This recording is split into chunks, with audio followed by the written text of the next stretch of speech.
Hey everybody, this is Paul from Pact of the Dice. I got my hands on the new Eberron book, Forge of the Artificer, so I thought I'd do a video here going over my first impressions of it and sort of what I look at, what it's adding to the world of Eberron itself. There's a lot of other YouTube channels right now breaking down the new Artificer class and how that compares with the old Artificer class and kind of mechanically how those changes and how the balance of that works out. I want to touch on that a little bit myself because I do have a few thoughts, but mainly I wanted to make this video as a way to talk about what this book is adding or maybe taking away from Eberron as a world setting, or, you know, if you're going to be running Eberron or building a character for Eberron, what is this giving you to work with as a player besides just new mechanics to replace the 2014 ones? I've gotten a chance to read through the whole book now. Definitely the bulk of this book is going to be player options. This is definitely more of a player-focused book than it is a DM-focused book. Not that DMs don't get anything from this, because especially the later chapters, I think, almost excited me to make a whole brand new Eberron game, so I won't say that it adds nothing. But the bulk of this is going to be space reserved for the new Artificer and the new Artificer subclasses, of which there are 4, which is pretty impressive for one book, because most of the other classes for 2024 got 3 subclasses. Or is there 5? I think there's 5 subclasses for this book, because there's the Cartographer, which is a new one as well, and then all the old reprinted ones. This book also is going to give us a reworked version of the Dragonmarks. In 2014 Eberron and Rising from the Last War, the Dragonmarks were done as a subrace, kind of like if you picked Halfling, instead of doing like Lightfoot Halfling, you would pick Mark of Handling Halfling, or sorry, Mark of Hospitality. So replacing those is feats, because now they have origin feats. Now in 2024 D&D, you get a feat at level 1. I will say that because they basically took the abilities you got from the subraces and copy-pasted them into an origin feat. So you're getting all of the same abilities that you got in the old version, just you're getting them from a different place.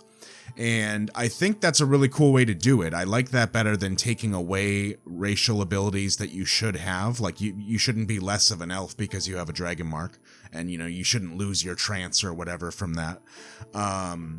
But I do think that if you're looking at this purely from a game balance standpoint, these origin feats have become the best origin feats in the game, except for maybe things like Entertainer and Tough, which were already pretty good.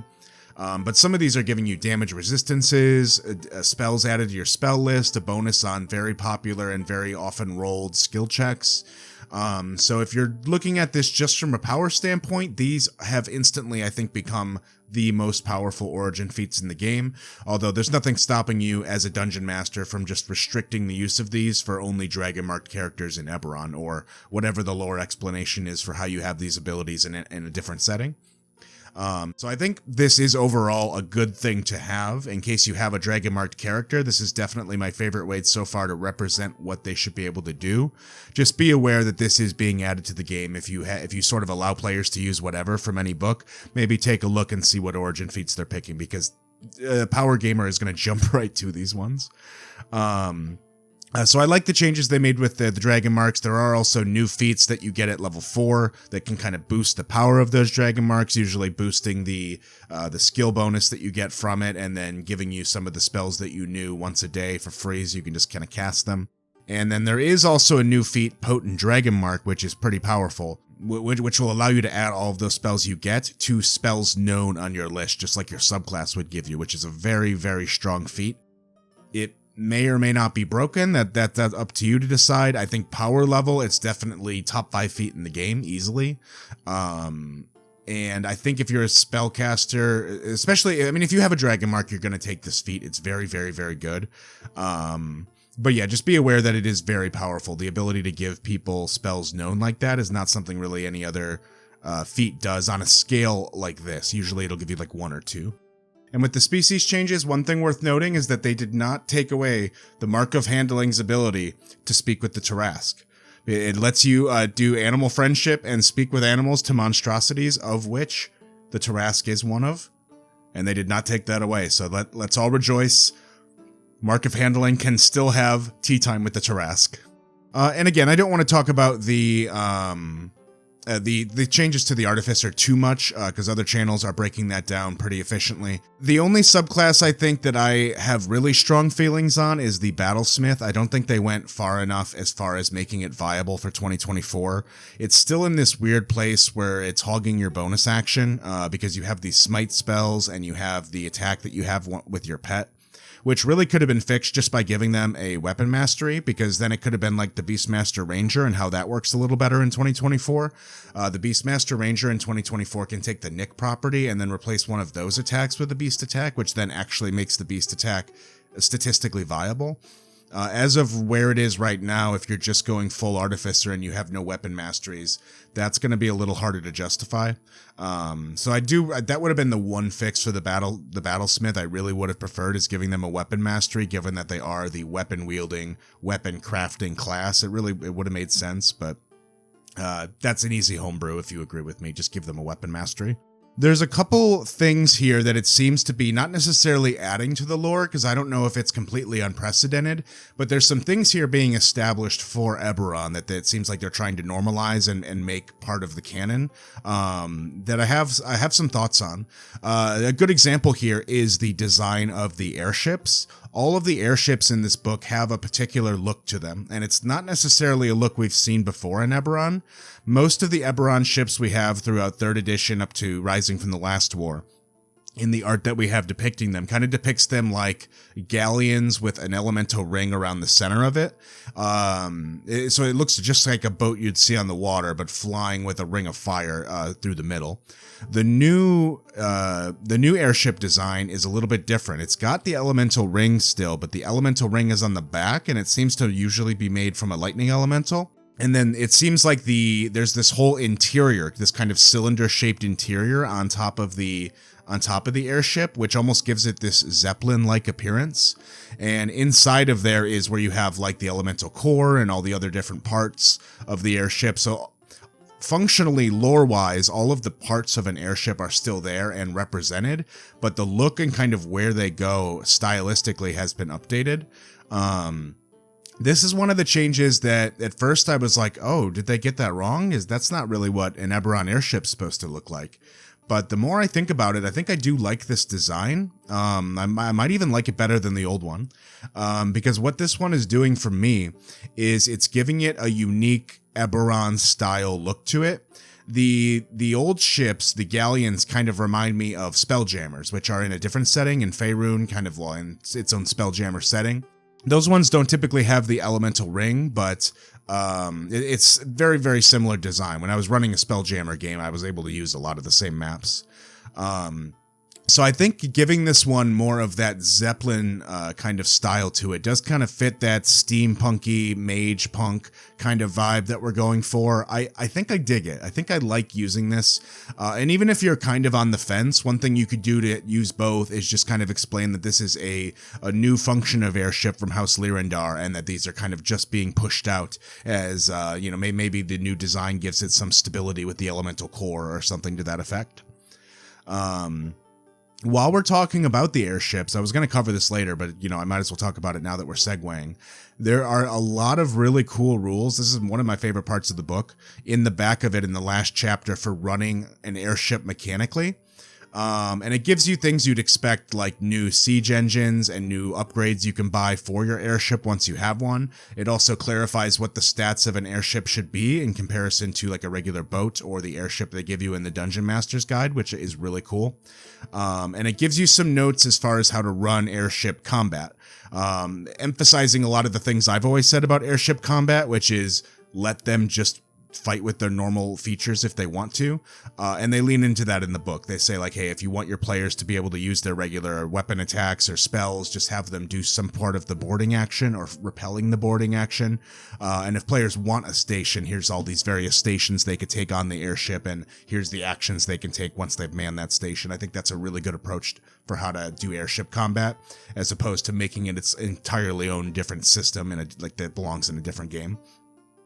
What it also gives us, which I think is going to be a good tool for players and for GMs, is rules that are Eberron specific for how these airships function.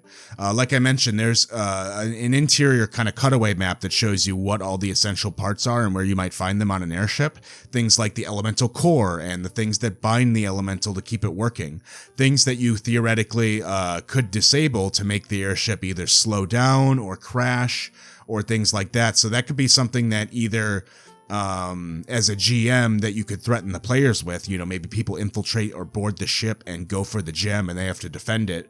Or it could be something that the players take advantage of. If the players are the ones hijacking an airship or trying to bring an airship down, they could jump onto the airship, dispel magic the elemental gem, and get out of there, and then let the airship kind of fall behind if it's like a chase or something, or try to bring it down if it's like a combat. I think there's a lot of really cool ways you can use these mechanics, and this is exactly what I would have hoped for if they were giving us something to actually want to be able to run games with these airships. Along with it, there's new Bastion rules, and the Bastion rules here are... I like the Bastions in this Eberron book a lot more than the ones they gave us in the base DMG. These ones are, obviously, I think they're a little more flavorful because they are meant for a specific setting. But I do like what they add here, because they also give us rules for what to do if you have a mobile Bastion, like a ship. That could be used in any campaign, but specifically great for Eberron now that we have all these other airship rules. I think that I really like the idea of running a game using your airship as sort of like your mobile base. And this gives you a lot of rules and mechanics to play around with to facilitate that. Because I think Eberron is a world that's vast and has all these really cool things that, especially if you're just running your first Eberron game, it's really exciting to be able to send players to different corners of the world on kind of like a sightseeing tour. That's what I did for my first Eberron game. And I think this will really help make that kind of campaign viable and make it a lot of fun things you can interact with. And not only that, I think a big thing in D&D 5e is that at a certain level, you kind of run out of things to spend gold on. And I think these kind of ship upgrades are a great gold sink. It's a great thing to kind of like put your treasure into that can justify being really expensive and give them long-term goals. And you can kind of build that stuff up using not only the Bastion rules, but also the upgrades they give you, and then assign prices to all of that. I think that's one of the most exciting things in this book, and it makes me want to run a new Eberron kind of airship-based campaign. Other artistic kind of style changes. There are some varying depictions of the Warforged in this book. Few of them are compliant with the Warforged designs we've had before. I think that's definitely an intentional choice. I think it's intentional with all of these style changes. James Wyatt is the leading writer on this book, who's been working on Eberron since its very beginning. So I don't think this is a matter of ignorance. It's not like they don't know what Warforged look like. I think what they're trying to do with this is open up what kind of Warforged players can choose to play as. I don't think they want players to be like, well, here's what Warforged look like. You're one of these. I think they want to make it, especially if you're a player character, a lot of player characters are playing remarkable characters, and that could include playing a Warforged with a unique design to them. Warforged were made for all different varying purposes. Most of them were made for the battlefront, for the front lines, and that could probably explain why most of the Warforged kind of have this standardized look to them. But it doesn't mean that there weren't Warforged commissioned by various groups, factions, and rich people for specific purposes. For example, they might have wanted a Warforged to look more humanoid because it made them more comfortable, or they wanted it to be someone who interacted with people on a regular basis, and they thought that would be a good idea. So I don't think there's anything wrong with having multiple depictions of the Warforged here. And it wasn't too long ago that they did the Eye of Vecna and gave us some really great Warforged art there that was perfectly along the lines of what we expected. So I don't think they're trying to abandon the old look. I think they're trying to diversify it, and I think that's great. Like I said, most of this book is going to be player options. I mean, this book exists to push forward the new Artificer and the new Dragonmark rules. I think that's why this book is here. The rest of this stuff is just sort of to build it out and give us a vehicle for this stuff to hop on and make its way into the canon. I think, like I said, most of it's going to be player focused. As far as GM focused stuff that GMs are going to value from this book, I think there's some really good campaign frames in here. And I'm kind of using the Daggerheart terminology for campaign frames because I think it was kind of designed with that in mind. These are not going to be full outlines or even adventures. They give you what's called an adventure in the book, but it's not written like a Curse of Strahd Death House. It's written in very kind of bullet point. You go here, you go here, you go here, talk to this person, this person, this person. Here's your encounter. It's very matter of fact. And I think it's sort of intentionally letting you build out those details by yourself.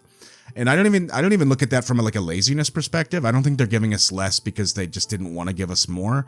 I think they're giving us the parts we really need, the nuts and bolts, and letting us fill in the fun kind of world building, character building, personality details. Like, they don't need to tell us that the bartender is a sassy brat to anyone who comes in. The players are going to want to define that stuff themselves. People running the game want to define that stuff themselves. What they want is the nuts and bolts stuff like numbers, encounter building, challenges, stuff like that. And that stuff they do give you.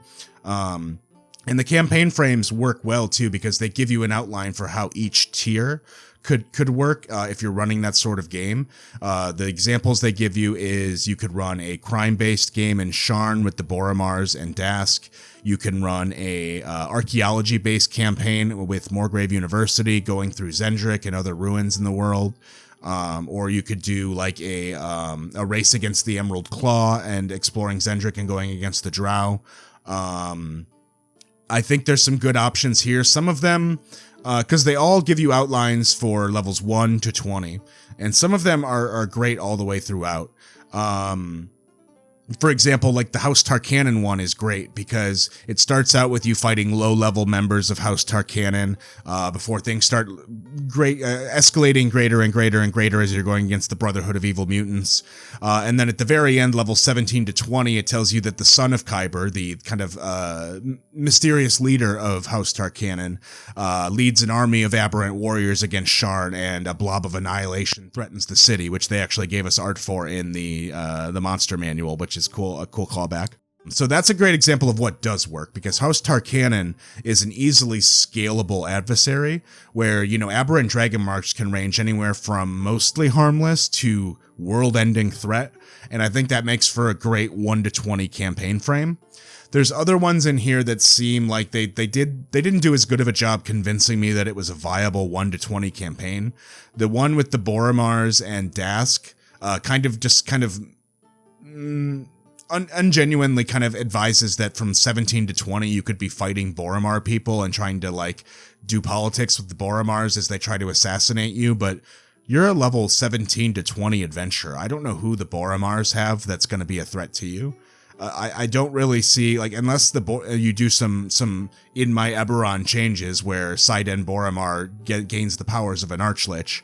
I'm not really sure where that one's going, and they don't give you a good suggestion for what the BBEG of that one would be. In the Tarkanan one, they say the Blob of Annihilation could threaten Sharn, and that's great. Blob of Annihilation is a high CR threat. That one kind of writes itself. And the Emerald Claw ones function similarly. They say you can use the Lady Ilmaro stat block from Rising from the Last War, which would work fine. I mean, I've run it before. I've run that campaign, and that would work fine. You've got even new Emerald Claw stat blocks here to use, along with the old ones that we had. I do kind of wish that we would get a new Lady Ilmaro stat block, but they didn't really reprint any of the stat blocks from the old one. They only added new ones, which is fine. I just really would have liked a new Ilmaro stat block with more in line with the new design philosophy of designing casters. So that's basically what we have for the book here. If you're a player or a GM and you have any interest in Eberron, I definitely suggest this book. I think it's a lot of fun. If you're running a game, I think, especially if you're planning to run an Eberron game with an airship or with a Bastion, this gives you great rules for doing so. The Manifest Zone is a really fun Bastion to do as well. If you're doing the classic Clearwater Kabara campaign that Keith Baker suggested that I've run before, a lot of people I know who run Eberron have done that campaign before. Where kind of you build a frontier town around a manifest zone.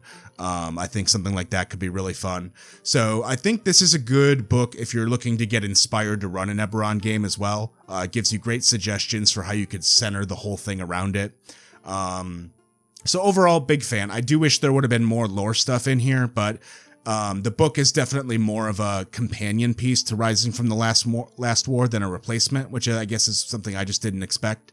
So that's one thing I should note as well, is if you're looking to just get into Eberron, this book won't really do it for you by itself. It's meant to be paired along with Rising from the Last War and build off of the stuff that's in there. There's many parts in this book where it references that old stuff, and says, hey, use this from the old book, and it's expecting you to have that. So that's just my final recommendation on that front as well. But overall, yeah, great book. I'm happy this came out. I'm happy that Wizards of the Coast is back doing official Eberron stuff. I hope they don't stop there. This is their best setting. As you might be able to tell from my channel, I'm a big fan myself. When I run 5e games, I almost exclusively run it in Eberron unless I'm doing my own world or something like that. So I'm just really happy getting new options to be able to use in this setting. Just to close out here, I do just want to give a final kind of just word about my channel in general. I just started this at the beginning of November, and we're off to a much hotter start than I could have ever imagined, and you all have been just so supportive and kind to me, and I just super duper appreciate all of you who watch my content and comment and interact with me. I'm having the time of my life, and I love getting to talk with other Eberron fans about their theories, about what they're doing in Eberron, and I just really appreciate anyone who's subscribed or watched my content. I know that your time is valuable, and you don't have to be here, and I hope to continue to make that worth investing in. I plan to do more Eberron content throughout the month, and in perpetuity. If I'm saying that word correctly. I've been mispronouncing words. When you start to do voiceovers more and more, you realize that there's words you've been saying wrong your whole life, and people on YouTube will correct you, so I'm going to start building out my vocabulary. But I plan to do more Eberron videos just as I go on. I will eventually diversify my content to talk about more things. I want to give some GM insights, some insights on building homebrew, and I want to touch on Daggerheart as well, which I'm a huge fan of. I plan to definitely do a good share of Daggerheart content, which I have been just loving so much. I might even do a video soon on how to incorporate Eberron into Daggerheart and kind of convert a lot of the D&D stuff that easily can warp into what we're doing next. Clearly, I need to wrap this video up. But yeah, I plan to do something like that soon. So thank you again, all of you who have supported this channel so far, and that'll be it for this one. Have a good night, everybody. Happy holidays.